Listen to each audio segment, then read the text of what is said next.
Et le marié, il déconne un petit peu. J'envoie le récap budget, mais il me fait une blague, il me dit « j'arrête tout ». Mais moi, je pense vraiment qu'on déconne. Je lui réponds avec un gif. Peaky Blinders qui sort du château avec le château qui explose. Genre j'arrête tout, haha, très marrant. Et là, il me dit « non, mais en fait, je suis sérieux, je te laisse voir avec ma fiancée ». Je suis contactée très fréquemment par des étudiantes qui me demandent « oui, mais du coup, c'est quoi vraiment le métier de wedding planner ?» Et elles me posent leurs questions, etc. Et j'ai beaucoup entendu que c'était un métier qui était dénigré dans ces écoles parce qu'en fait, non, mais faites pas des événements privés, vous n'allez pas gagner votre vie. Je suis devenue wedding planner après un burn-out, après avoir travaillé sur mon équilibre pro-perso, j'ai construit mon entreprise sur ce format. Il me correspond et c'est pour ça qu'on est autant épanouis et qu'aujourd'hui, je vis mon métier passion. C'est un métier qui te procure tellement de bonheur quand tu vois l'accomplissement de tant et tant de mois de travail. En fait, moi, j'adore participer au bonheur de personnes. En fait, voir que ce que j'ai fait, ça les rend heureux, c'est un accomplissement et ça m'apporte à moi du bonheur.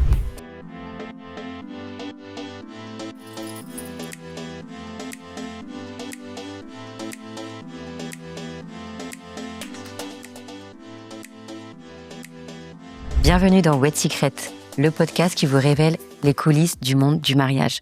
Ici, on vous partage des parcours de vie, des confidences de pros, des récits inédits et surtout quelques secrets bien gardés. Ici, on rit, on partage, pas de tabou, on vous dit tout. Et aujourd'hui, avec Eva, on voulait vous parler du métier de wedding planner.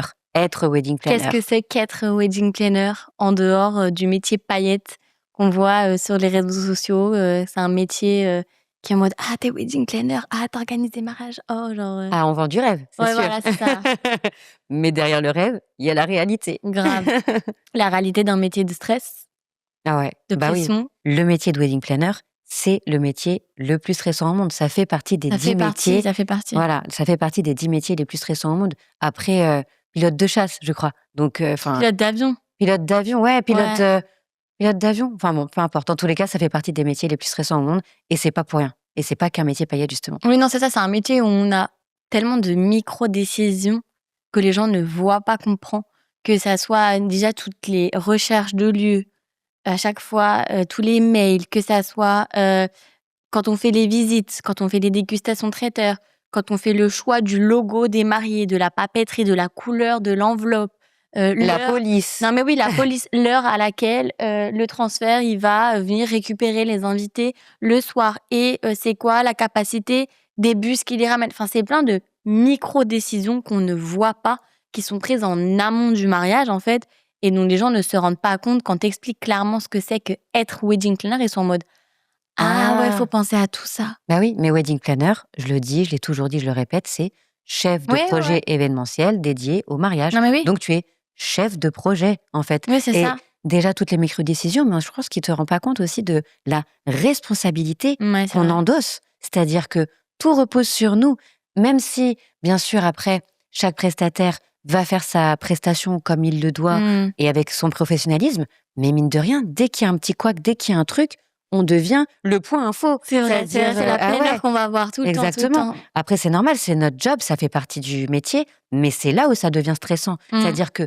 en amont, on va gérer le projet, on va gérer le stress, les émotions de la mariée tout au long de son parcours, tout au long de son organisation. On va gérer parfois des prestataires. Enfin, tu te dis, mais sérieux, faut aussi que je gère ça. Oui, c'est ça. Donc, c'est tout un enchaînement de… Bah oui, c'est pas j'ai organisé mon mariage, je suis wedding planner. Ce que tu disais, c'est un vrai métier. En fait, être chef de projet, c'est un métier à part entière.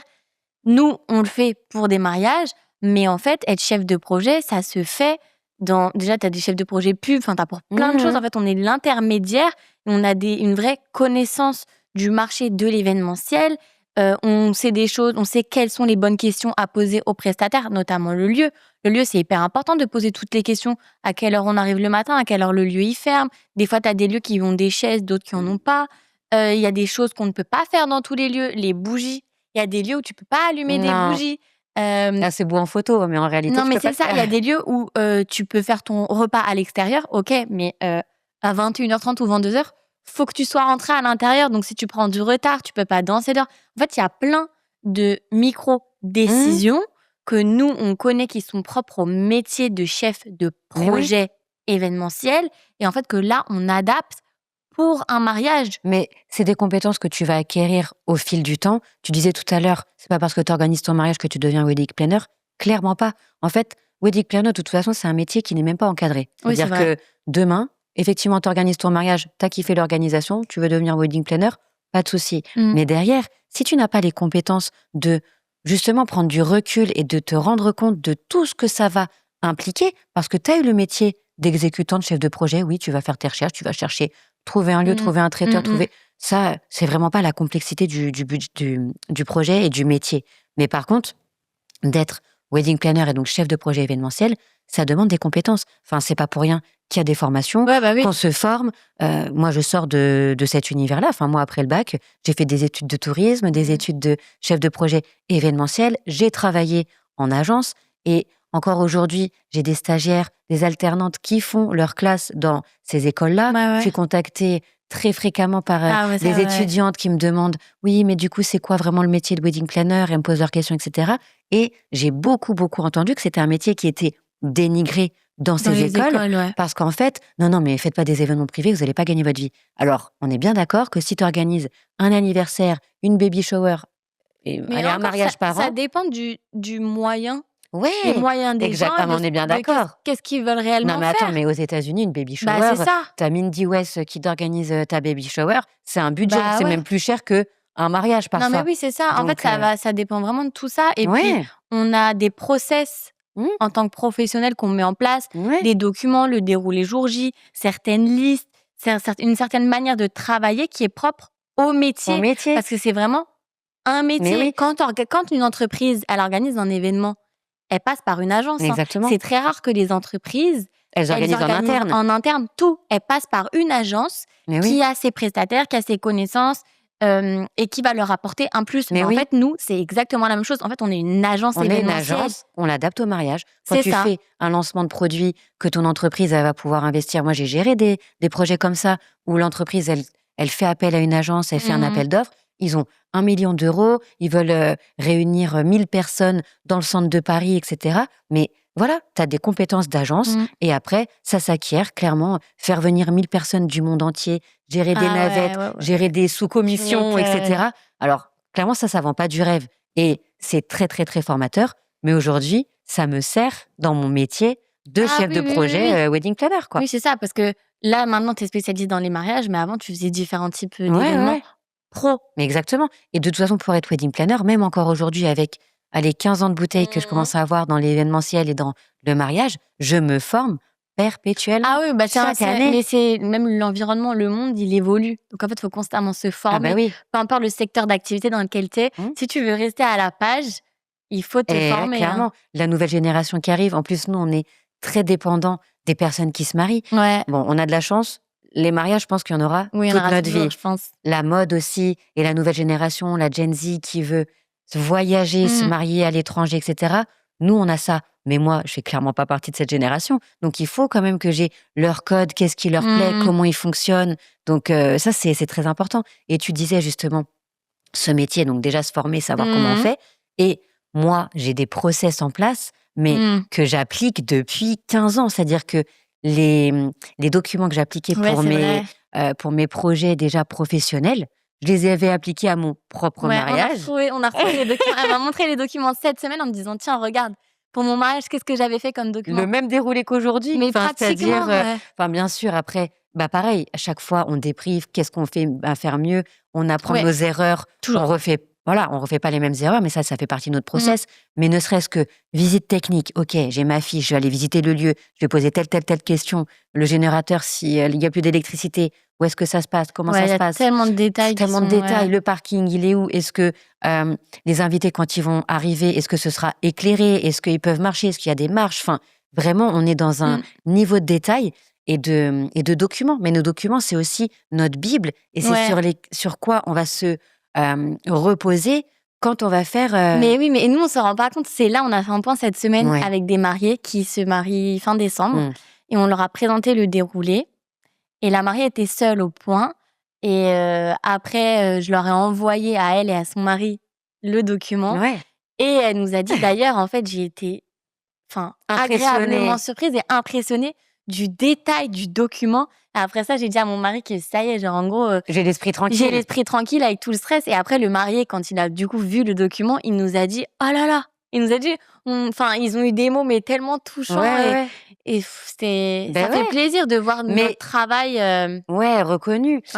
Et puis le détail, c'est ça. Le détail. Mais justement, en fait, pour parer à tout imprévu, on parera pas à tous les imprévus.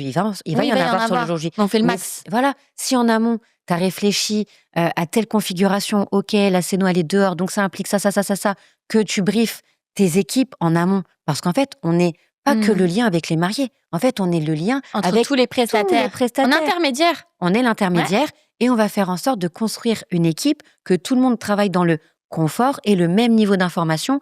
Nous, comment on fonctionne ? Tout au long de l'année, on fait des points avec nos prestats. Après, une fois qu'ils sont bookés, qu'ils connaissent la date, on les... Moi, il y a un mariage que j'aime beaucoup, que j'aimerais qu'on prenne en exemple, c'est le mariage de Lia et Jordan. Comment, justement, a été votre process ? Comment ils t'ont trouvé ? Et puis après, c'était quoi le brief initial ? Et après, comment tout a découlé ? J'étais pas là à ce moment-là avec toi. Je comprends plus que tu prennes l'exemple de Lia et Jordan, parce que je crois que c'est le mariage à jour dont on est quand même le plus fier. C'était notre premier mariage avec une scénographie à l'extérieur, aussi waouh. D'ailleurs, c'est le mariage que j'utilise le plus en fait dans mes communications, sur mon site internet, sur les réseaux. Et d'ailleurs, sur les réseaux, si vous voulez nous suivre, sur le podcast, c'est Wed Secret. Et le compte Instagram de nos mariages, c'est Mélanie Bintin, Wedding Planner. Donc, pour revenir à Lia et Jordan, comment ils me contactent ? Parce que justement, être Wedding Planner, c'est la genèse. D'où part en fait le contrat, comment on l'obtient. Alors, c'est vrai qu'aujourd'hui, les clients nous voient pas mal sur Instagram, mais Lia et Jordan, moi, je me souviens, c'est par du bouche à oreille. C'est une maquilleuse que je connais très bien, avec qui je travaille. Et je crois qu'elles sont liées dans leur famille.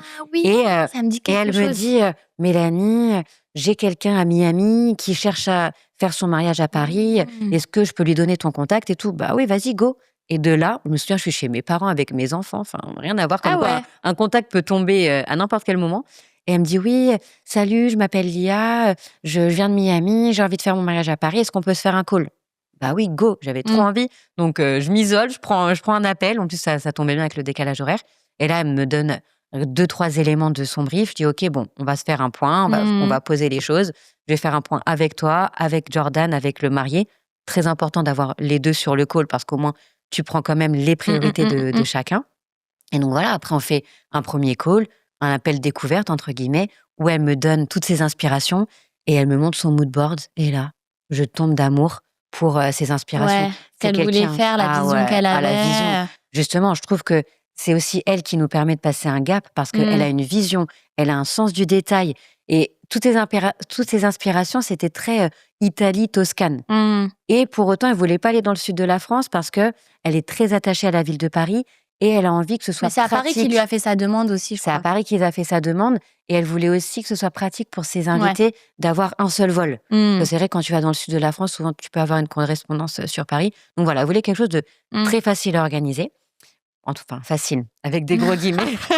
Facile pour ses invités, facile pour le transport de ses invités.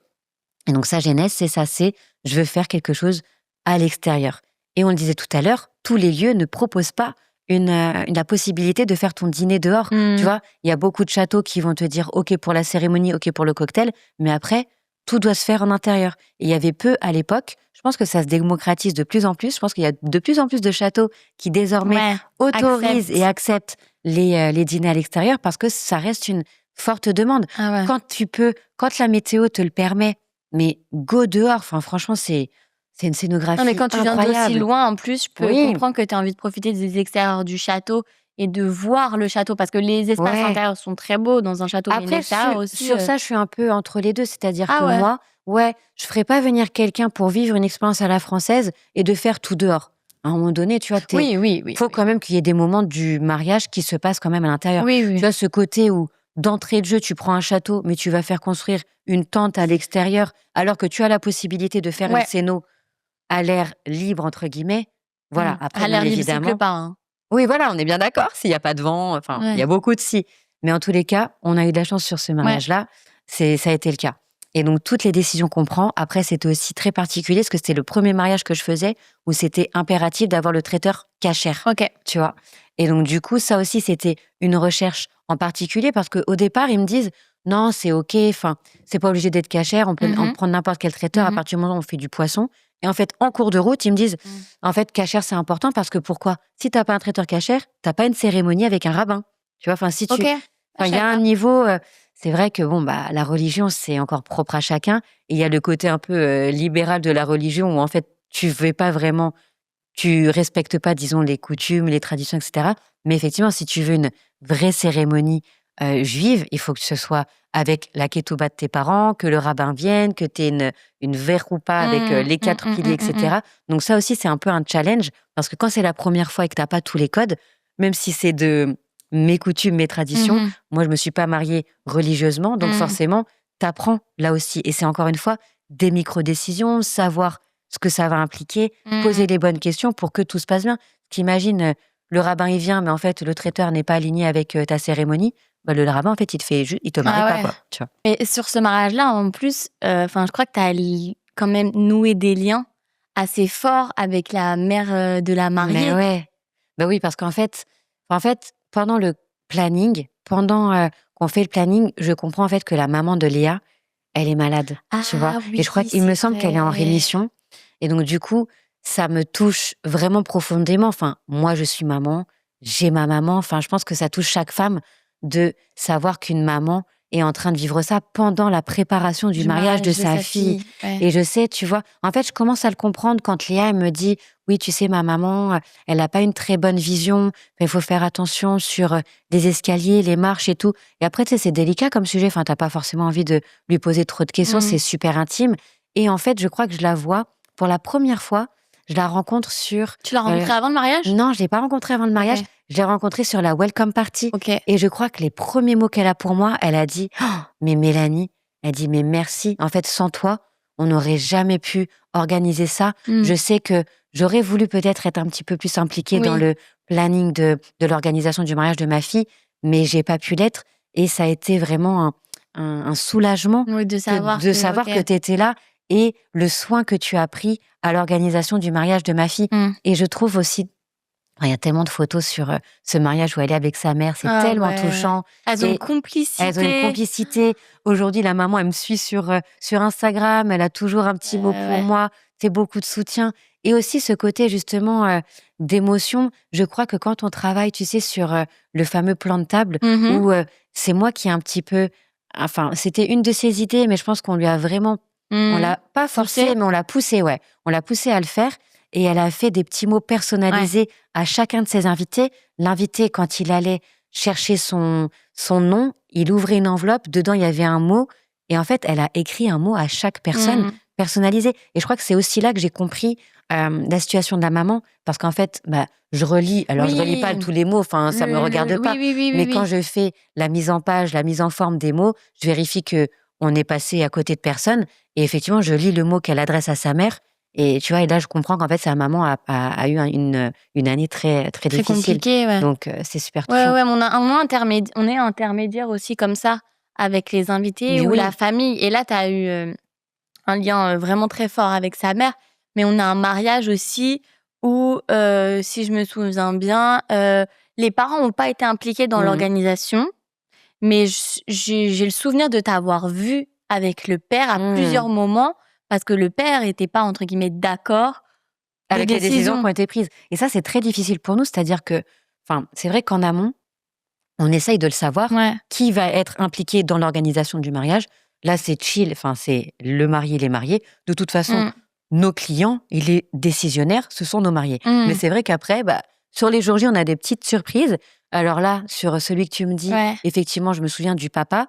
Je pense qu'il est beaucoup dans l'organisation, il est absolument pas dans le lâcher prise et il a envie de contrôler. Pour autant, sa fille et son gendre ont organisé eux-mêmes et ont bien pris leurs décisions. Mais sur le jour J, il vient te dire « Ah non, mais moi, j'aurais pas fait ça comme ça, ça, je l'aurais fait différemment. » Ouais, mais en fait, ça aurait été ton mariage, ça aurait pas été le mariage de ta fille. Mais c'est pareil, une autre mariée qui...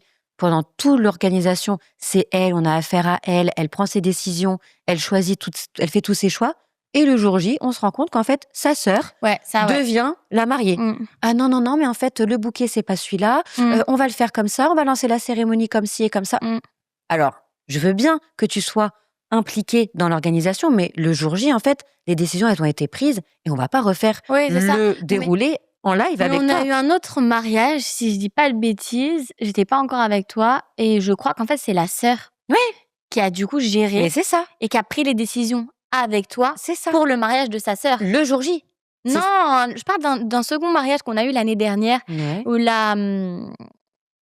la sœur de la mariée travaillait un peu dans l'événementiel. Ah oui, celui-ci. Ah oui, ça, c'est différent. Voilà. Et donc, en fait, Oui. la sœur de la mariée, c'est elle qui a organisé avec toi le mariage de sa sœur. Exactement. Mais parce que cette sœur, elle est chef de projet événementiel. C'est ça. Donc, elle maîtrise le sujet et elle aide sa sœur à prendre les meilleures décisions. Mais c'est vrai que j'ai fait beaucoup plus de calls avec la sœur de la mariée qu'avec la mariée. Mais aussi parce qu'on a vu notre expérience avant. Oui. Quand tu as compris que la sœur, elle allait un peu avoir son mot à dire, tu t'as voulu, en fait. À quel niveau d'implication? Voilà, c'est ça. Oui, t'as voulu qu'elle soit là. Et d'ailleurs, je crois que pareil, on est encore en contact aujourd'hui. Elle nous envoie des petits mots de soutien. Ça, c'est trop mignon. Et c'est vraiment ça aussi, être wedding planner, c'est la différence avec un chef de projet événementiel où tu fais des événements pour des entreprises, un produit qui est meilleur que celui de l'année dernière, tu fais un nouveau lancement, ça perd un peu de sens. Enfin, en tout cas, moi, personnellement, ça perdait un peu de sens.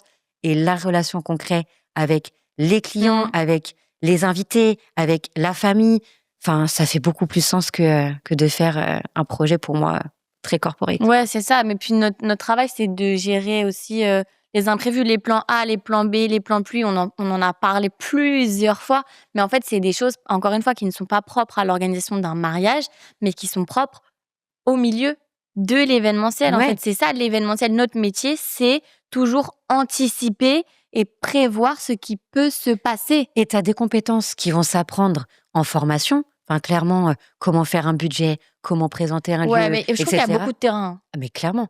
Enfin, la gestion du stress, tu l'apprends pas toute seule. Même la gestion des émotions. Et oui.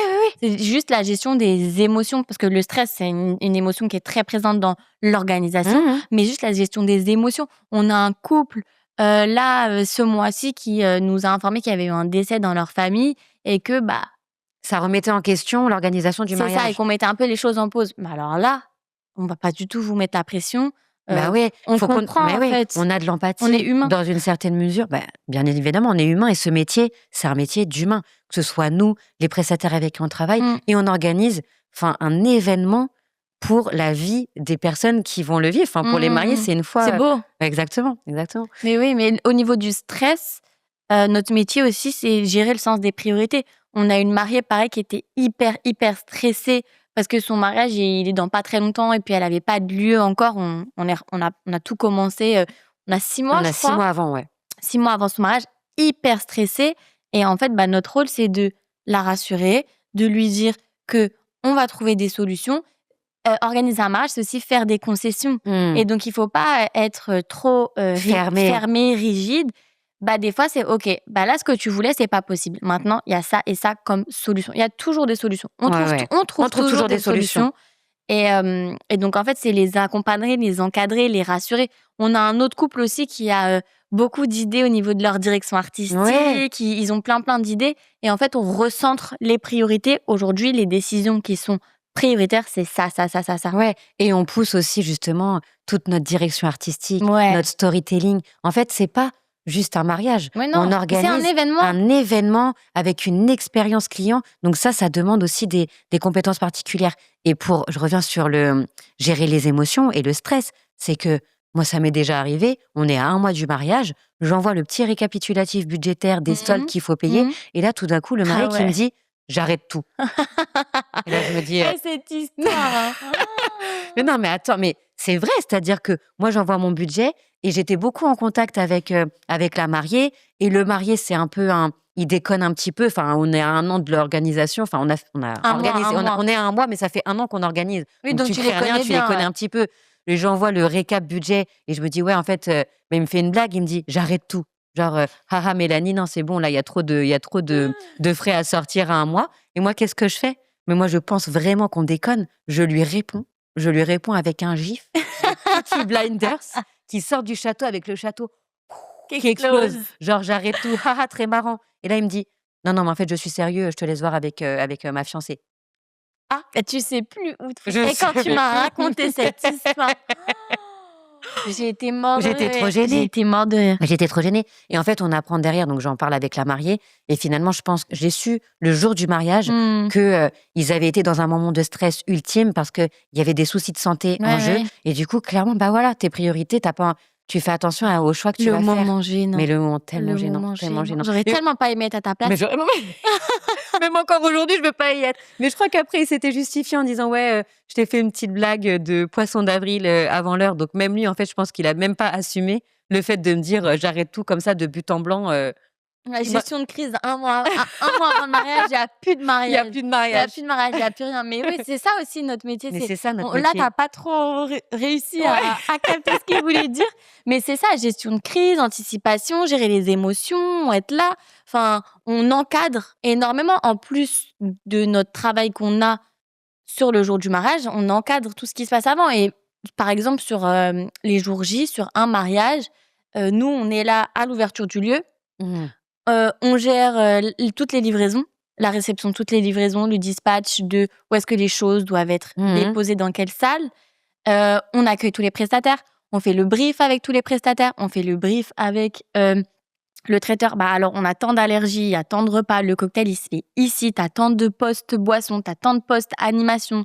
Une multitude de détails comme ça. Et les vidéastes, photographes, quand ils arrivent, on les accueille, on parle avec tout le monde. Enfin, on refait un point sur tout le déroulé. Ouais, ils ont reçu en amont, un mois avant déjà, la possibilité de voir un petit peu le déroulé, de commenter, de mettre leurs petites annotations. Nous demander d'ajuster. Voilà. C'est arrivé qu'une photographe, elle nous dise, dans le déroulé, est-ce que vous pouvez ajouter un temps pour que je fasse ça? Alors, quand on nous dit ça, mais c'est parfait. Bah oui, c'est pépite. Parce qu'en même temps, justement, ça prouve que la personne, elle a regardé le temps de notre déroulé. Ça m'arrive aussi. Et aujourd'hui, franchement, je réponds même plus quand on me dit c'est à quelle heure la welcome party?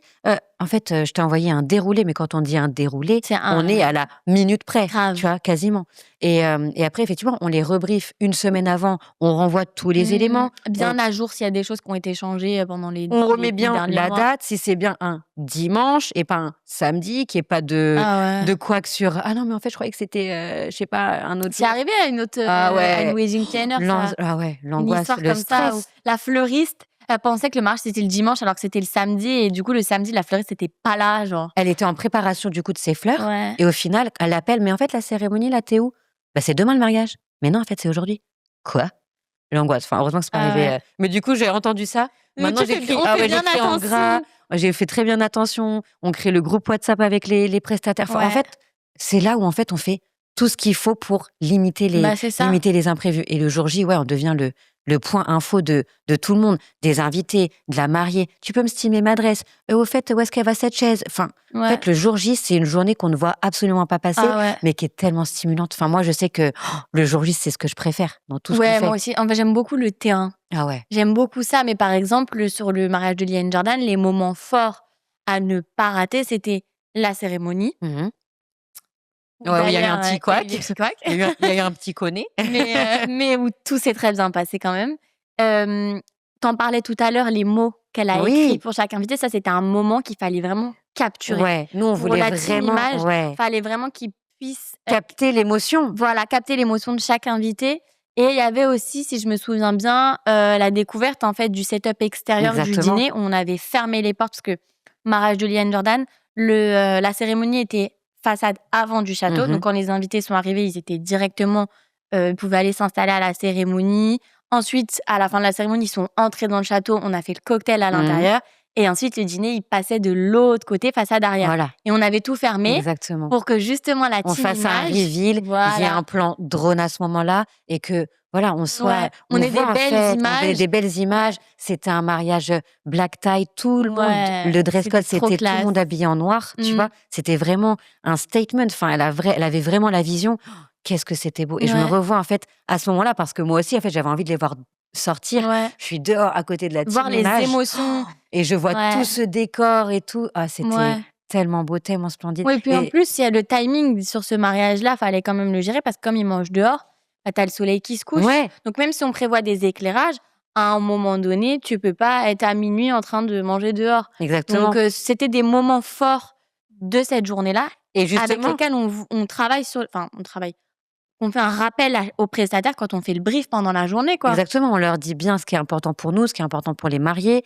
Et justement, sur ce mariage-là, c'est un des mariages, on a eu quand même des imprévus qui nous ont impactés. Le retard du rabbin, ça a décalé le dîner. Et au final, c'était splendide parce que c'est au mois d'août, la golden hour est beaucoup plus tard, le soleil se couche tard. Et ils ont mangé à la Belle Étoile, c'était juste splendide. C'était splendide. Non, mais oui. Moi, je prends beaucoup l'exemple de Lia et Jordan pour notre métier de wedding planner parce que je trouve que c'est un mariage où il y a eu tout qui est représenté. La connexion, la gestion des émotions, mais aussi tout le projet, comment ils te contactent après, comment tout s'est développé, leurs idées, comment tu leur as proposé de les mettre en place jusqu'au jour J. Mais ne serait-ce que la scénographie, je me souviens que Lia, du coup, elle nous envoie ses inspirations moodboard des arches dehors, d'un setup à l'extérieur, un peu, encore une fois, Toscane, Italie, sauf qu'en fait, t'es à Paris, donc t'as pas forcément cette architecture et cette vibe.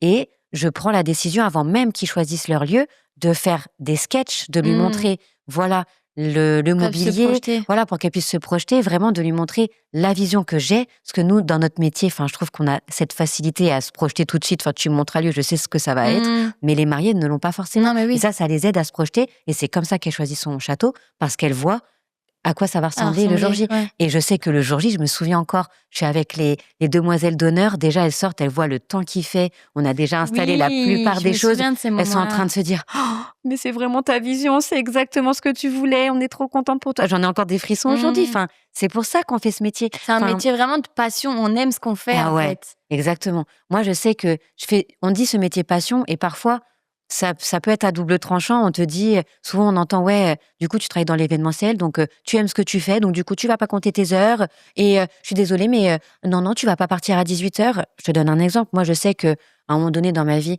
j'ai dû rechercher un boulot en agence, mais mon équilibre pro-perso avait un petit peu changé, j'étais devenue maman. Je fais un entretien dans par connaissance, une agence où laquelle j'ai l'opportunité d'aller travailler, et je me souviens, la nana, elle me dit « Ah non, mais moi je comprends pas les gens qui finissent à 18h. » Mais en fait, pourquoi terminer absolument à 18h, à 19h, à 20h, quoi, pour pouvoir envoyer un mail à 20h pour faire genre t'as bossé?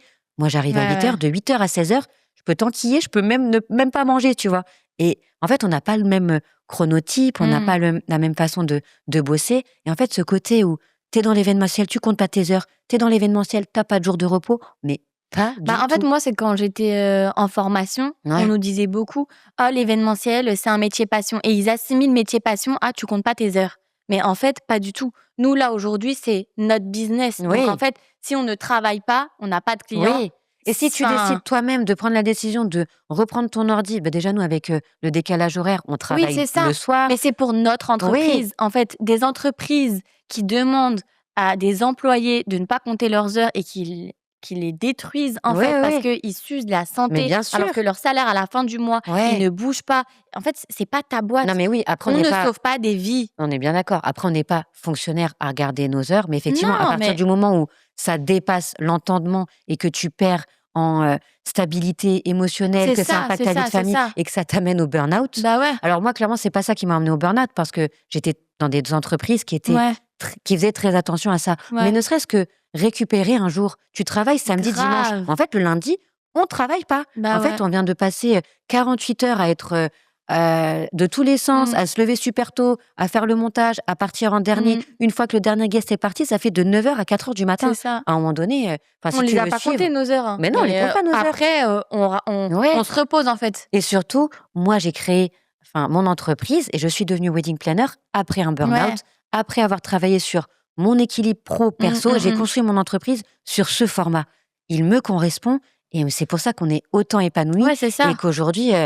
je vis mon métier passion. Mais mon métier passion parce qu'il m'anime, parce que c'est le don que j'ai identifié. Je suis à un niveau de flow, d'ikigai, toutes ces notions-là de développement personnel. Je suis à fond. Mais oui, c'est un métier qui nous rend très fiers.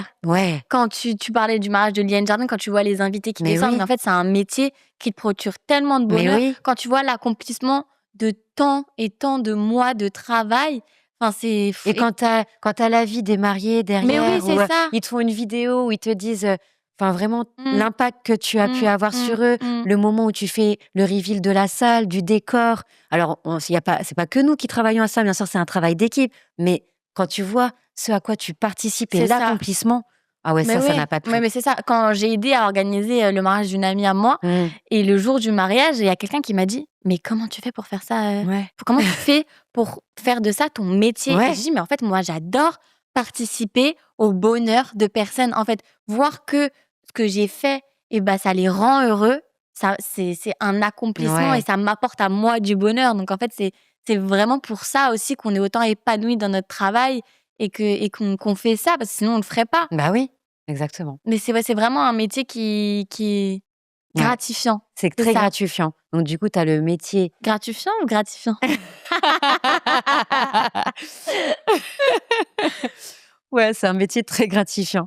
Et ouais, quand on reparle au début, le métier wedding planner, c'est un métier paillette, c'est un métier où on vend du rêve, mais c'est pas uniquement allumer une bougie et faire ce qu'on peut penser. Non, c'est vraiment pas ça. C'est vraiment pas ça. Ouais. Et voilà. Et je pense qu'on va conclure là-dessus. Oui. Parce que je pense que grâce à cet épisode, vous en avez appris un peu plus sur le métier de wedding planner. Eh bien, suivez-nous déjà sur le compte justement Mélanie Bintin Wedding Planner. Vous verrez tous les mariages qu'on organise, Instagram. Comment on a évolué aussi ces dernières années. Et le compte bien sûr de Wed Secrets sur le podcast. On est aussi présent sur YouTube. N'hésitez pas à vous abonner à la chaîne YouTube et puis à toutes les plateformes d'écoute. On est présente sur Spotify, Apple Music, Deezer. À nous faire vos retours, à nous poser vos questions, parce que je sais que moi je suis vraiment très sollicitée. On pourrait faire un épisode où on répond aux questions qu'on reçoit. Exactement. Et je pense que là, ce serait chouette, parce que répondre à une personne en DM, ça je peux le faire, mais je pense que ça peut servir à d'autres. Donc soutenez-nous, abonnez-vous et n'oubliez pas ici, pas de tabou, on vous dit tout.